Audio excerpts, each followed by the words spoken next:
Bonjour et bienvenue dans la série de podcasts de l'Observatoire du New Normal au travail. Le sujet de l'épisode d'aujourd'hui est le suivant. New Normal ou Never Normal? Alors nous allons parler dans cet épisode de ces deux termes, que je prononce à la française, excusez-moi, mais qui sont apparus dans le monde du travail. Qu'est-ce que le New Normal au travail? Dans quel contexte ce terme est apparu? Pourquoi est-ce que l'on peut parler aujourd'hui d'un Never Normal? Et puis quelles sont les grandes conséquences et les grands enjeux qui se cachent derrière ce phénomène?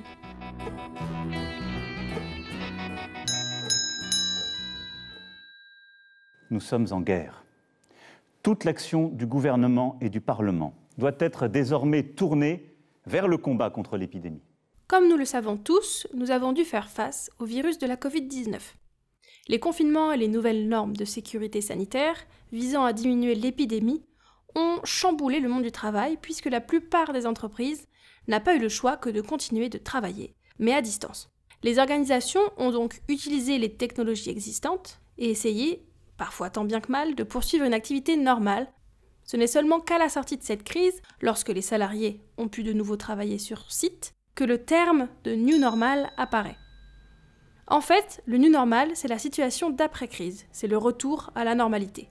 Mais c'est une nouvelle normalité, car la crise a bouleversé le monde dans plusieurs aspects.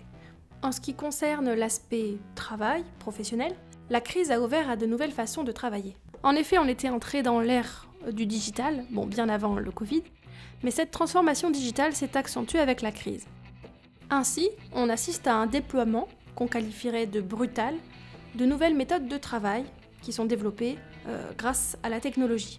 Donc on assiste notamment à la démocratisation de la visioconférence, et puis également au développement de nombreux outils digitaux tels que Zoom, Slack, Teams, qui permettent de maintenir une communication entre les collaborateurs. Alors pourquoi un déploiement si fort du télétravail? C'est parce qu'il présente quand même des avantages à l'individu, notamment un gain de temps important grâce à une réduction des temps de trajet entre le domicile et le lieu de travail, qui permet un meilleur équilibre avec sa vie privée. En fait, globalement, le salarié a réalisé qu'il était davantage autonome dans l'organisation de son temps de travail. Et en fait, le salarié ne veut plus se passer de cet avantage-là. Donc concrètement, on est passé d'un télétravail qui avait été forcé, subi pendant la crise chez la plupart des salariés, à un télétravail choisi par le salarié. Ce déploiement du télétravail, il a été rendu possible post-crise, car on s'est rendu compte aussi que l'entreprise, ou tout du moins la plupart des entreprises et des organisations, pouvaient rester performantes en termes de productivité, aussi bien avec des collaborateurs travaillant à distance qu'en présentiel.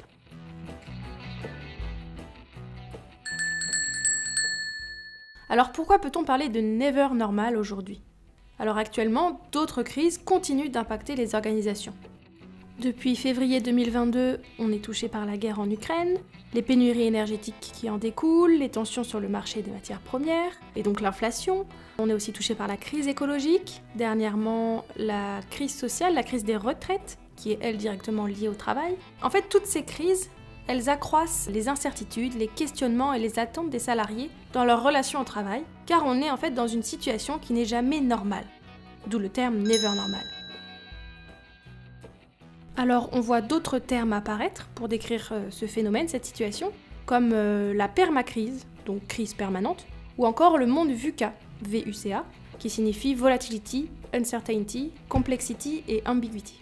Donc c'est un terme qui est utilisé pour décrire un environnement en constante évolution, imprévisible, complexe et ambigu.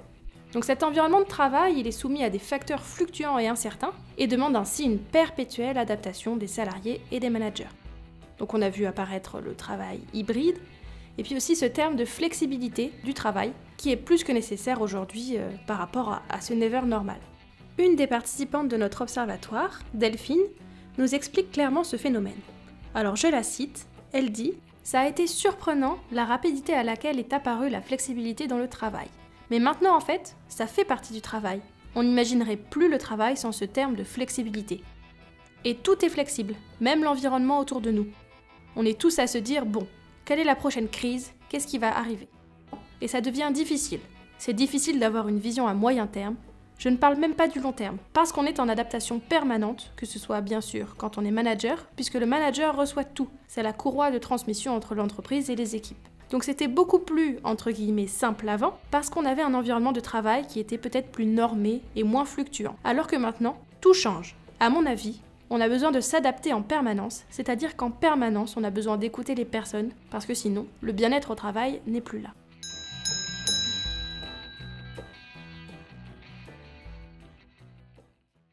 Alors maintenant, nous allons nous demander quelles sont les conséquences et les enjeux du New Normal au travail. Les résultats de nos recherches, pour le moment, avancent que le Never Normal a des conséquences, comme le disait Delphine précédemment, sur l'entreprise, le management, l'individu et le collectif de travail.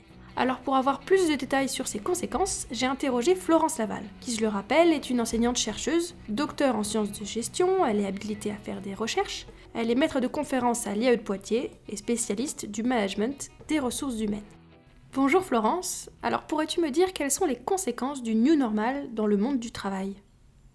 Alors, le New Normal au travail, ou le Never Normal au travail, va occasionner une transformation des organisations, avec notamment de nouvelles règles de fonctionnement et une réflexion sur les espaces de travail.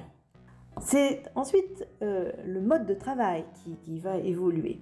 Le mode de travail va combiner du travail en présentiel, du travail en distanciel et du travail en mode hybride. C'est-à-dire qu'une partie de nos collaborateurs ou de nos collègues présents sur site et une partie en distanciel, c'est-à-dire qui travaillent avec des outils tels que Teams, Zoom. Ensuite, le New Normal conduit évidemment à manager le collectif de travail différemment.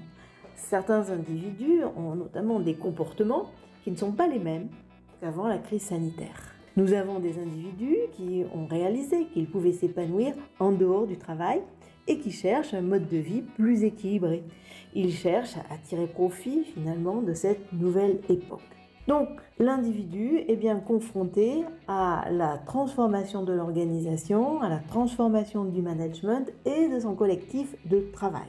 Et face à ces bouleversements, eh bien, il a diverses réactions. Il éprouve différents sentiments, voire émotions, et cela peut le conduire soit à s'engager davantage, soit à s'engager probablement de la même façon, avec le même niveau d'engagement, ou alors à se désengager de son collectif, désengager de son organisation. C'est ce qui semble le plus préoccupant aujourd'hui avec le New Normal au travail. D'accord, merci beaucoup. J'ai une deuxième question. Est-ce que tu constates des différences dans ce que disent les salariés qu'on interroge entre 2022 et ce qui se passe en ce moment en 2023 ? Eh bien, la première différence, elle est dans la voix. Elle s'entend. Lorsque l'on parle avec des salariés, on s'aperçoit que le ton est différent. Il y a plus de résignation, de déception dans la voix. Alors, c'est peut-être aussi de la fatigue ou une baisse de morale. La différence, elle est également dans le comportement. On sent moins de souplesse face aux directives managériales. Pour ceux qui peuvent se le permettre, évidemment, je ne parle pas du travail posté sur des chaînes de production. On sent également un éloignement entre les salariés, donc une difficulté à travailler ensemble, à faire organisation. J'ai ensuite interrogé Aurélie Dudésert, qui, je le rappelle, est aussi enseignante-chercheuse, professeure des universités et directrice de recherche en management. Elle est spécialisée dans le management des systèmes d'information. Bonjour Aurélie. Donc d'après les résultats de nos recherches, de ce que vient de dire Florence aussi sur les conséquences du New Normal sur le travail, quels sont les enjeux de ce phénomène ? Je crois que le premier enjeu du New Normal ou du Never Normal au travail, c'est déjà de prendre au sérieux la transformation des pratiques de travail qui s'est engagée. Concrètement, ce que l'on observe, c'est que suite au confinement, on a quand même voulu, dans beaucoup d'organisations, revenir très rapidement au mode de travail antérieur. Et on voit bien que ce n'est pas possible aujourd'hui, puisqu'on est obligé d'introduire de la flexibilité, du travail hybride notamment, pour répondre aux attentes des salariés qui eux-mêmes ont déjà expérimenté cette pratique de travail et ont trouvé des bénéfices à cette pratique de travail. Donc on est dans une situation où à la fois les organisations ont du mal à revenir en arrière sur la mise en place de nouveaux modes de travail, mais ont du mal à accepter les changements liés à ces nouveaux modes de travail. C'est-à-dire qu'elles ont du mal à institutionnaliser, à ancrer ces nouveaux modes de travail. Donc ça, c'est déjà un premier enjeu, c'est-à-dire prendre conscience que c'est un vrai projet de transformation de l'organisation qui doit être pensé, accompagné, financé. Et donc il faut vraiment le prendre comme un projet stratégique pour l'organisation. Donc je crois que c'est vraiment un enjeu important de travailler au nouveau mode de travail, au sens même de ce qu'est le travail, à l'organisation de ce nouveau travail qui émerge. Je pense que c'est vraiment un enjeu important.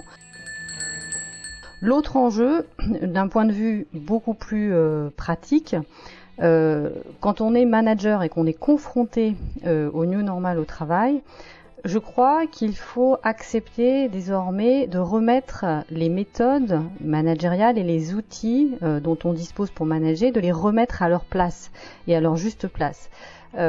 Pendant des années, on a vécu sous un mode de management très instrumenté, avec beaucoup d'outils, de méthodes, de technologies pour accompagner le management.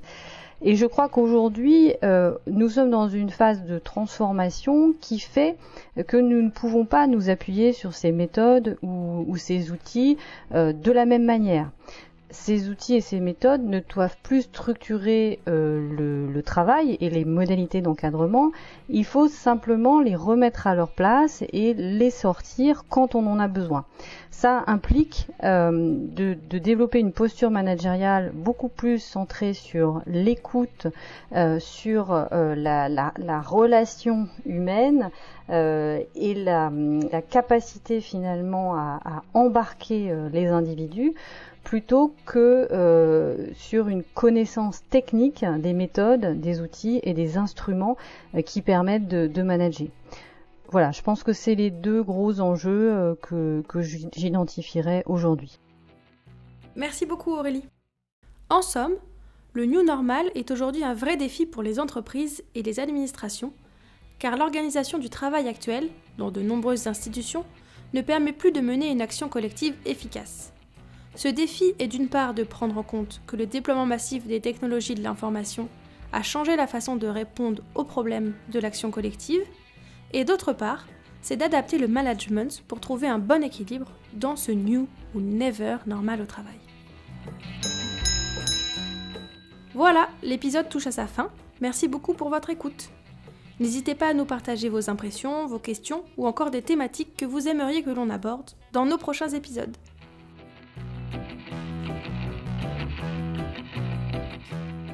Ce podcast a été réalisé par Aurélie Dudésert, Florence Laval et Fanny Gibert. Il est disponible sur Spotify, Apple Podcasts et YouTube.